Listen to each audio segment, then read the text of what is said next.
Rekapitulasi surat suara tingkat kecamatan di Pilkada Makassar mulai dilakukan sejak Jumat kemarin atau 11 Desember 2020. Rekapitulasi dijadwalkan berlangsung hingga 3 hari.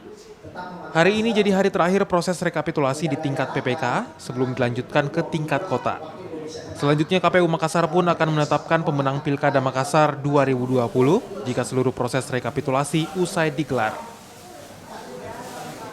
Terbuka rekapitulasi perhitungan suara di tingkat Kecamatan Wajo, di mana kegiatan ini bertujuan untuk melakukan rekap hasil pemungutan di tingkat kelurahan yang kemudian dibacakan oleh masing-masing PPS, di mana nanti hasilnya ini akan dibawa ke KPU Kota Makassar.